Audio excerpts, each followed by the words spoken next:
బోయపాటి శ్రీను తదుపరి చిత్రము ఖరారైనట్లేనా?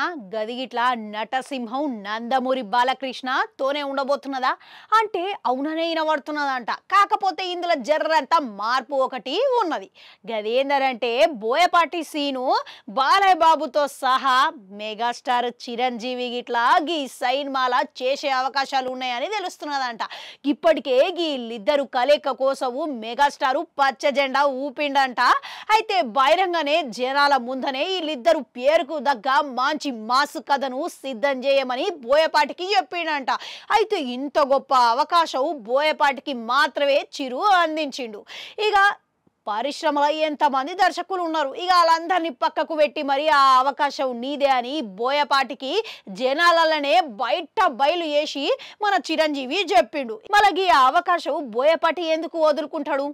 ఇక మళ్ళా ఇద్దరిని అసలు ఒకటే తెర మీద చూపించాలి అని అంటే ఎటువంటి స్థాయిల కసరత్తులు చేస్తాడు అనేది చెప్పాల్సిన పని లేదు. ఇప్పటికే బాలయ్యను సరికొత్త రూపంలో చూపించిన బోయపాటి ఇక ఈ సైన్మాల ఇద్దరు పేరుకు తగ్గట్టుగా మాసు కథను సిద్ధం చేయాలి అని అంటే గదంతా సులువైన పని కాదు. ఇక దీనికోసం చాలా పని చేయాల్సి అయితే ఉంటుంది.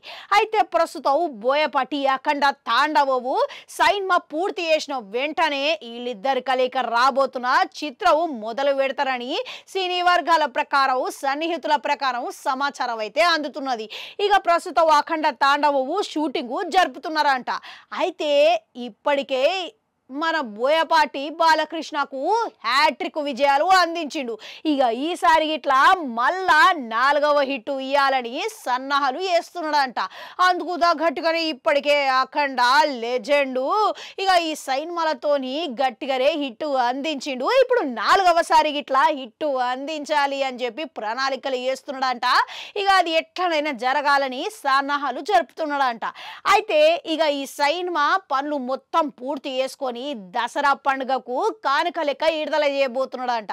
ఇక తర్వాత వీళ్ళిద్దరు కలయికల రాబోయే సైన్మా పనులు మొదలు పెట్టబోతున్నాడని సమాచారం వినబడుతున్నది. ఇక అటు మీద ఇక ఆ సైన్మా ఇట్లా 2026 సంవత్సరంలోనే విడుదల అయ్యే అవకాశాలు ఉన్నాయని తెలుస్తున్నది. బోయపాటి దర్శకత్వం గదిగిట్లా ఇద్దరు మాసు హీరోలు స్టార్ హీరోల చేత ఉన్నది అని అంటే ఇక ఏ విధంగా కథ ఉండాలంటారు? కామెంట్లలో కామెంట్ పెట్టుర్రి. అట్లా గంటుంటా అది కూడా నొక్కురి మళ్ళొస్తా.